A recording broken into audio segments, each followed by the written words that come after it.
PVE content for Flesh and Blood has been confirmed by James White, and I'm really excited. It's gonna be a game changer, man. And I want to start this off by giving you the facts. I want to tell you what I know and what we all know now about PVE content as of December 2020, and then I'm gonna rant at the end and give you my opinions and what I think about this direction of the game. Now, to give you the facts starting off, this all started with the Alpha Investments channel having a Q&A with James White, the CEO and creator of Flesh and Blood.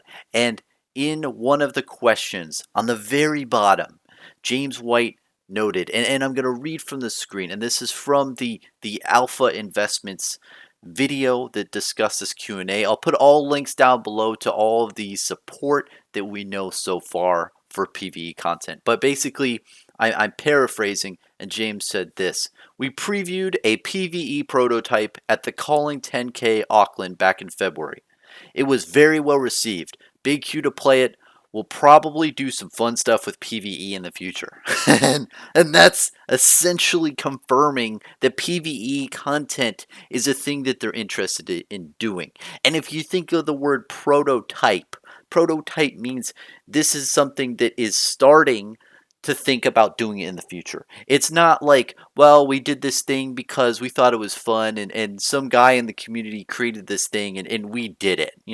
This is not that.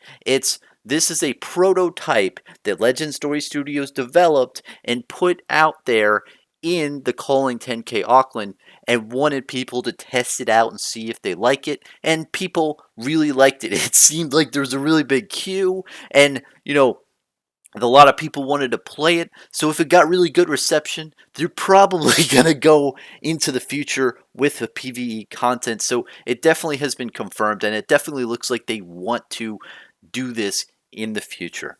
And so when I read this, I was very interested, and there's a really good discussion on the Discord group about PvE content in Flesh and Blood, and I thought to myself, I was like, wait a minute, man.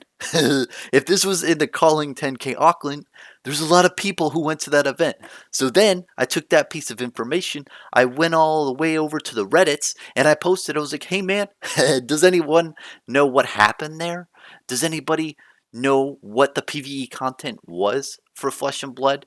And this really nice guy responded to my inquiry. I'll put that link down below, and I'll read off a little bit of what he said. But he was very nice in responding to my question. And this goes to show you, man, there's a lot of great information out there. If you just ask, people are nice and they want to contribute, and they honestly, there's a lot of nice people out there who know a lot of information that you might not know, and it's really awesome. It's like free information on the internet. So essentially, this guy said the PvE content at the Calling 2020 was a beat the car showdown. Direct inspiration from Beat the Car round in Street Fighter 2. And I saw a video of that. It's basically, a guy just beating the shit out of a car. And the car had a certain amount of health points. And you had a certain amount of time to do enough damage to the car to kill it. And basically it seems like that was what was happened with Flesh and Blood, what they did there. They just say, hey, this is a monster, and you have to do X amount of damage in 2 or 3 turns. You have to reduce its health to 0. And he said also that he wasn't sure if, the car in this case, in Flesh and Blood, had any cards that it could attack against the hero or do inhibiting things. I think he was a little iffy on that. Please comment below if you were there and you actually know, but it was very interesting information. Apparently, he said there's only 1 or 2 people who actually managed to beat the car in Flesh and Blood at the 10K Auckland, and they were given a secret envelope, very secretive, and it contained what is it? It contained a card. There was a spoiler for Arcane Rising, which is the Voltaic Bolt. Sorry, I'm paraphrasing because I don't want to just read verbatim what he said. I'll put a link down below to his comment to my question, and you can read it fully. But apparently the person or 1 or 2 people got this promo card. It's a Voltaic Bolt preview card for Arcane Rising. Granted, this was back in February 2020. Arcane Rising has not been released yet, so that was really cool that Legend Story Studios is giving out preview, like spoiler cards to people who are really, invested in their game and have had that like success with different, aspects. I like that. I like that. Anyway, that's the facts that we have right now. And yeah, that kind of wraps up that bit. So basically, it seems like Flesh and Blood has previewed the PVE content at one of their big events, and it's very interesting that the owner and creator of Flesh and Blood, James White, has said, "Hey, we're going to probably do cool things in the future." And he said probably. I will state that. To summarize, Flesh and Blood PVE content. James White, the creator, said they will probably move forward with this type of content. But I will tell you this is that if it was confirmed that they have prototyped the PVE content and and it was received very well, it does seem like that content will be in the future. Will be in the Monarch product, maybe. Will be in another kingdoms, any other type of sets in the future, possibly. And now I'm going to go into the opinion side of what I'm talking about. I'm going to tell you my opinion of the PVE content, and I think it's amazing. And it's funny too because I made a video about this 2 months ago in September. And I said, hey, I theorized that they are going to have PvE content. And I said that not knowing anything about this 10K Auckland deal. I said it because honestly, if you look at the lore book, and this picture right here, these two images come straight from the Flesh and Blood lore book. They look really like Dungeons and Dragons. It looks really like an RPG game. Maybe not D&D, but it definitely looks like some sort of RPG thing. Because if you look at the weapons and all this stuff up here where it has items that you could use for survival, it definitely looks like you're playing a character and you're trying to see what items you need for your adventure. So I definitely kind of correlated these images to PvE content. And not only that, but literally you have this guy with a machine gun attacking some dragon thing. Like he is not attacking another person, he is attacking a dragon. Dragons are monsters, and that definitely looks like some sort of PvE content in Flesh and Blood. And man, it's going to be awesome. And that looks like a cool class too. Can you imagine some metrics? What is it? Mech guy who is a machine gun for a weapon. Oh man. But anyway, so that's kind of what led me into thinking that PvE content would be put out in this game.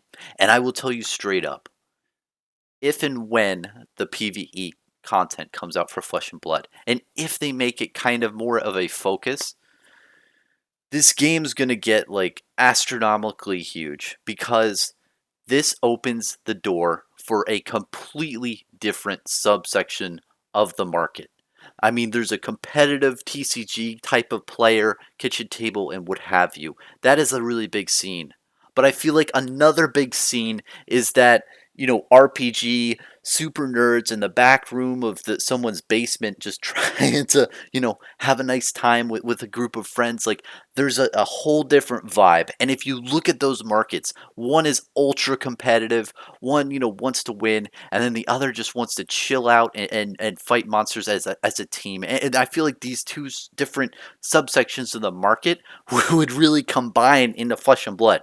Like you can do either way, either thing. You can either play it competitively, or you could actually play as a team against monsters and even develop story. And if you think about the company name for Flesh and Blood is Legend Story Studios. It's a story.